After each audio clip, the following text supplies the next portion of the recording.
সুপ্রিয় দর্শক সবাইকে আসসালামু আলাইকুম ওয়া রাহমাতুল্লাহি ওয়া বারাকাতুহু। আজকে আমরা কিছু অঙ্ক সমাধান করব। যে অঙ্কগুলো বিসিএস এ এসেছে সেই অঙ্কগুলো আজকে আমরা সমাধান করব। চলেন আমরা তাহলে সেই অঙ্কগুলো আজকে সমাধান করি। এই অঙ্কগুলো সবগুলো 42তম বিসিএস এ এসেছে। 5 + 8 + 11 + 14 ধারাটির কততম পদ? 302। আমরা যখনই তাহলে আমরা এরপরে অঙ্কগুলো আমরা এখন সলভ করব। আমাদের সূত্র হচ্ছে কি, শর্ট নিয়মে আমরা যদি করি, শর্ট শেষ পদ বিয়োগ প্রথম পদ ভাগ সাধারণ অন্তর যোগ 1। এখন যদি আমরা অঙ্কটা করি, শেষ পদ কত আছে? 302 বিয়োগ প্রথম পদ কত? 5 ভাগ সাধারণ অন্তর d। তার মানে এই 8 থেকে 5 বিয়োগ করতে হবে। 8 থেকে 5 বিয়োগ করলে হচ্ছে 3 যোগ 1। এখন আমরা আসি 3, তাহলে 200, 5, 6, 7, 8, 9, 10, 11, 12, 7 হাতে হলো 1, 9, 297 বিয়োগ করলে আমরা 297 পাচ্ছি। এটার সাথে আমরা যদি কাটাকাটি করি, কাটো, 3 9 27, আবার 3 9 27, 99, 99 আর 1 যোগ করলে কত হয়? 100। তাহলে আমাদের এই অঙ্কটার অ্যান্সার হচ্ছে 100। খুব সহজে আমরা নির্ণয় করতে পারবো।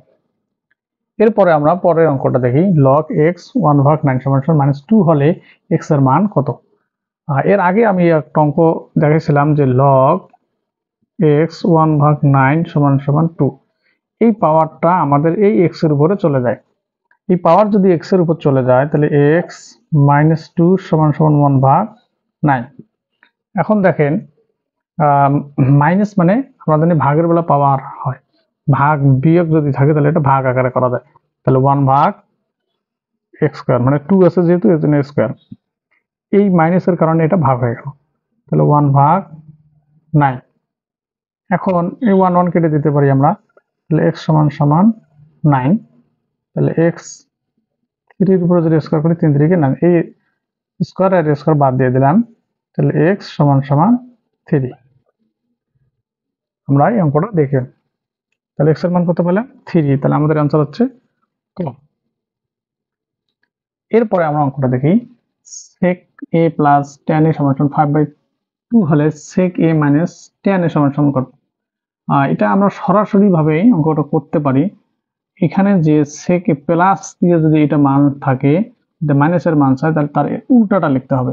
আবার sec a - tan a যদি এটা মান থাকে, তার প্লাস একটা মান চায়, তাও উল্টাটা লিখতে হবে। মোট কথা, একটা প্লাস একটা মাইনাসের মান যদি চায়, তাহলে আমরা সরাসরি উল্টায় লিখলেই পেয়ে যাব। তারপর আমি দেখা দিচ্ছি যে sec² a - tan² a = সূত্র হচ্ছে sec a + tan a। আবার লিখতে পারি sec a - tan a। আমাদের এই সূত্র আমরা এটা প্রয়োগ করতে পারি। যেহেতু এই সূত্র প্রয়োগ করতে পারি, তারপরে আমরা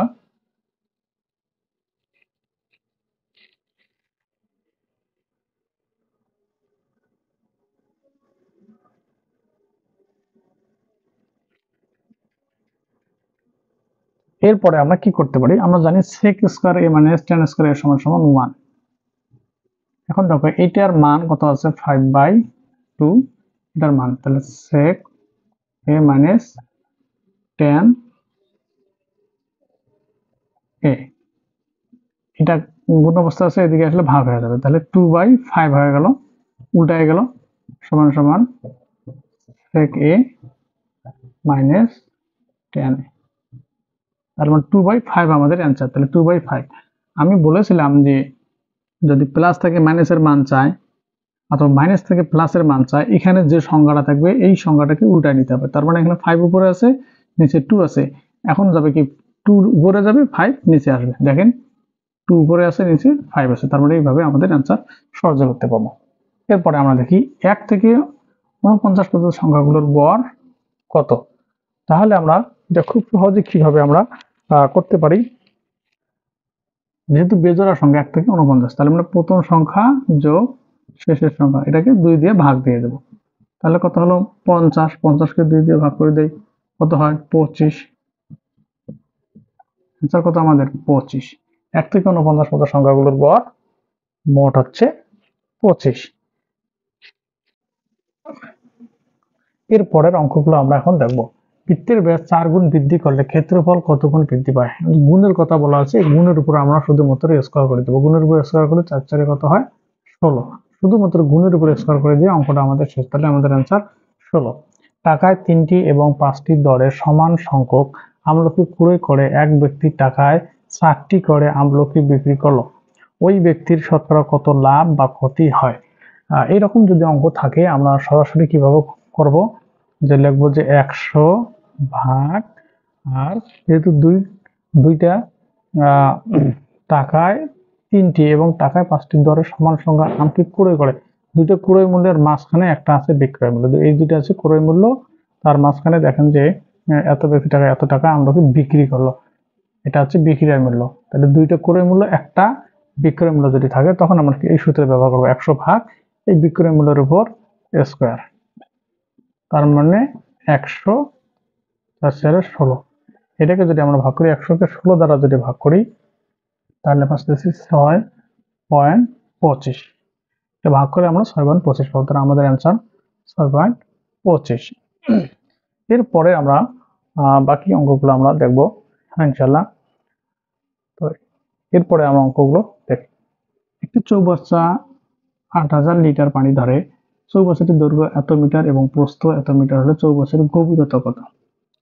যেহেতু এত লিটার দেওয়া আছে, লিটারকে আমরা ঘন লিটারে পরিণত করি যদি, তাহলে 8000 ভাগ 1000 সমান সমান 8 ঘন লিটার। ঘন মিটার হবে, লিটার থেকে আমরা মিটারে প্রকাশ করে নিলাম। আমরা জানি আয়তনের সূত্র কি, যে আয়তন সমান সমান দৈর্ঘ্য গুণন প্রস্থ গুণন উচ্চতা, কিন্তু এখানে দেওয়া আছে কত গভীরতা কত, এই জন্য আমরা গভীরতা লিখবো, গভীরতা। এখন দেখেন আয়তন কিন্তু আমরা পেয়েছি, আয়তনের মান আমরা 8 ঘন সেন্টিমিটার, আমরা 8 লিখলাম।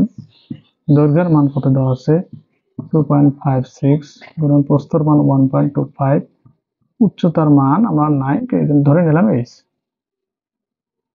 তাহলে h সমান সমান 8 উপরে যাবে, এদের আগে গুণ করবে, গুণ করলে হয় 3.2। এখন 8কে যদি 3.2 দ্বারা ভাগ করি তাহলে আমরা কত পাবো, 8কে 3.2 দ্বারা ভাগ করলে তাহলে 2.5, এই অংশটা আমরা পেয়ে যাব। এখন দেখেন 3, 9, 27, 81 এর পরবর্তী সংখ্যাটি কত। তো আমরা এই পরবর্তী সংখ্যাটি কিভাবে পাবো এখন আমরা দেখব। তো এই অঙ্কগুলো খুবই আসে ধারার অঙ্ক, এর আগে আমার একটা ভিডিও ধারার অঙ্ক দেওয়া আছে, আপনারা চাইলে দেখে নিতে পারেন আশা করি। তো এই অঙ্কটা এখন আমরা সলভ করব। 3, 6, 9, 81 পরবর্তী ধারাটি কত। এখন দেখেন যে 3-এর সাথে যদি 3 গুণ করি হয় 9, 9-এর সাথে যদি আমি গুণ করি 3 9 27, 27-এর সাথে যদি 3 গুণ করি হয় 81। তার মানে দেখা যাচ্ছে যে এই সংখ্যাটা 3-এর গুণিতক, 3 করে গুণ করা আছে। তাহলে এর পরবর্তী সংখ্যার সাথে আমাকে কি করতে হবে 3 গুণ করতে হবে। তার মানে 81-কে যদি আমি 3 দিয়ে গুণ করি, 3 একে 3, 3 অষ্টে 24, তার মানে 243 আমাদের অ্যান্সার। ধারাবাহিক সংখ্যাগুলোকে যদি আমরা 3 3 করে দেখতেছি যে 3 3-এর গুণিতক করে দেওয়া আছে, এই 3-এর সাথে 3 গুণ করলে হয় 9, বা 9-এর সাথে 3 গুণ করলে হয় 27, 27-এর সাথে 3 গুণ করলে হয় 81। তাহলে 81-এর সাথে 3 গুণ করলে কত হবে 243, এটা আমাদের অ্যান্সার হয়ে যাবে। তো আশা করি অঙ্কটা বুঝতে পারছো।